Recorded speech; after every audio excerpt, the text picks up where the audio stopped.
Then, okay, the father being the head of the head of the family, and the mother is not the head of the family.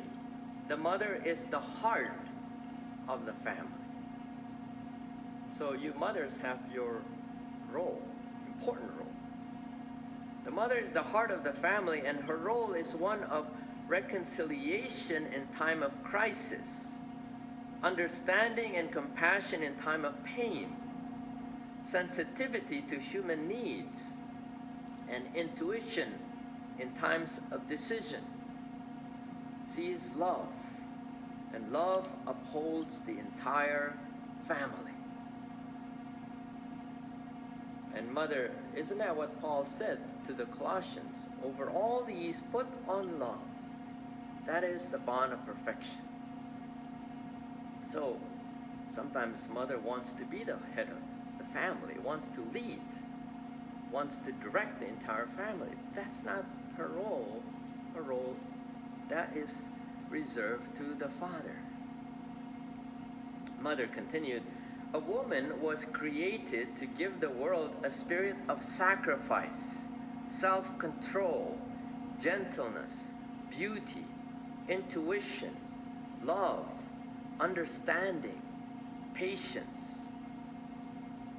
When she becomes determined, self-sufficient, protective, and demanding, she destroys the beautiful balance that is necessary in today's world.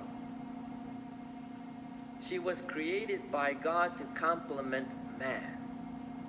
When she destroys that balance, the family becomes mockery. So the role of the father, the role of the mother, and now mother talked about the role of the children.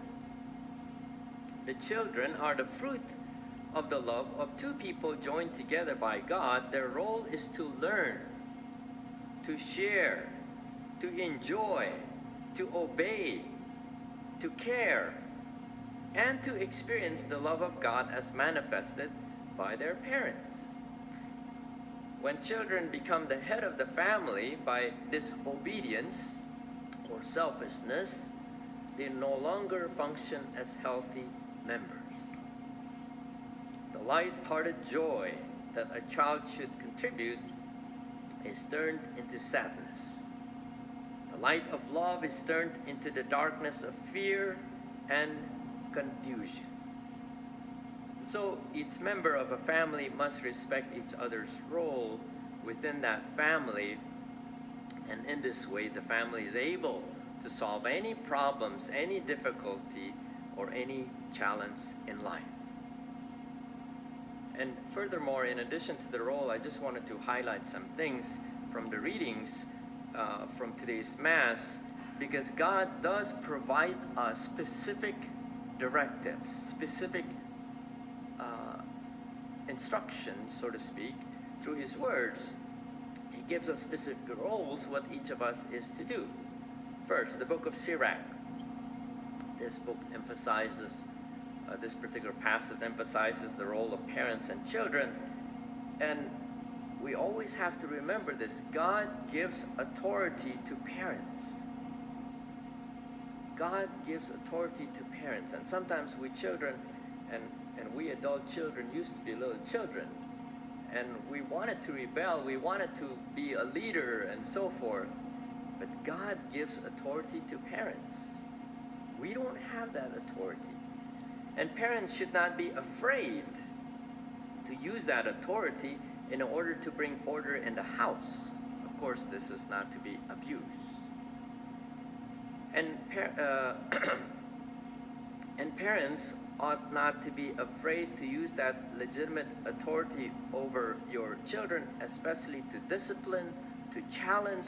But not only that, use legitimate authority to encourage, to motivate, to be examples, and even to affirm.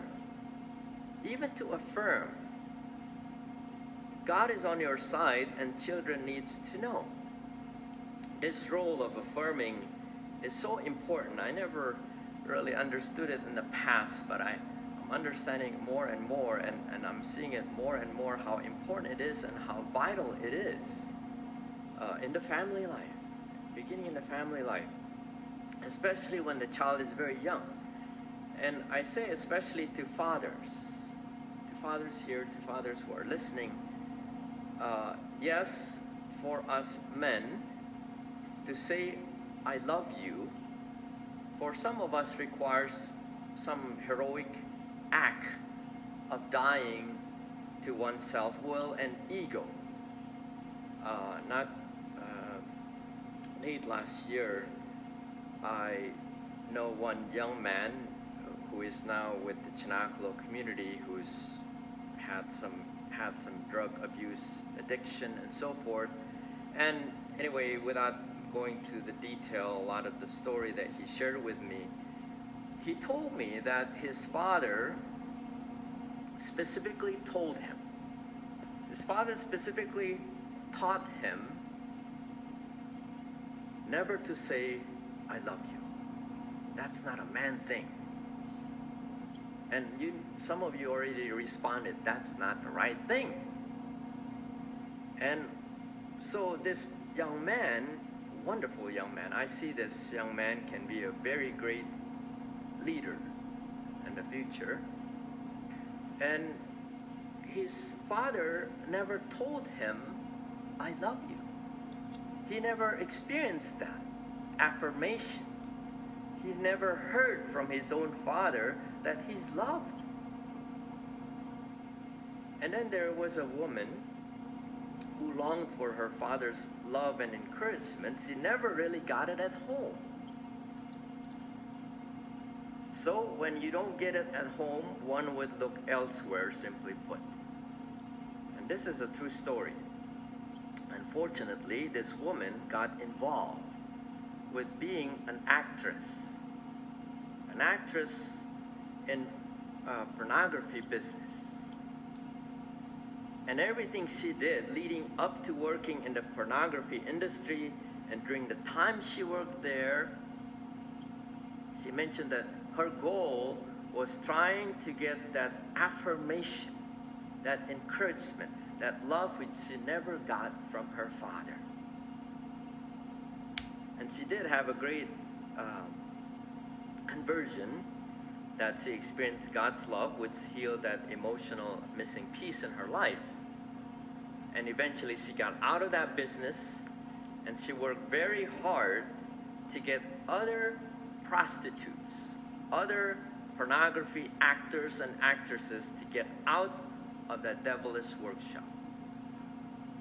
You know, she knew that was the wrong thing, and so she had her conversion. She worked totally against it from that point on. Again, St. Paul said, above all, put on love, which is the bond of perfections. Again, parents, don't be afraid. Don't be afraid to use your authoritative role over your children, and use it with great love for their well-being. Don't be afraid. Sons and daughters, young or old sons and daughters, we have to keep the book of Sirach always in mind. Always in mind, especially when we are having difficulty with our parents. Difficulty obeying them, maybe we can't stand them, whatever the issue is. And even for us adult children, when we are taking care of our elderly parents, and when we have elderly parents, remember these words of the book of Sirach. Listen to these benefits in honoring our parents regarding sins, regarding prayers, regarding riches, regarding long life, regarding comforting our mother. Whoever honors his father atones for sins. Whoever honors his father atones for sins and preserves himself from them, preserve himself from sin. When he prays, he is heard. He stores up riches who reveres his mother. Whoever reveres his father will live a long life. He who obeys his father brings comfort to his mother. here is true wisdom. If we want to have peace in our hearts while taking care of our elderly parents, while we have our elderly parents still alive, it said, take care of your father when he's old. It's not easy to take care of one's father when he's old, when his mind is gone, when maybe he doesn't even recognize you. Take care of your father when he's old.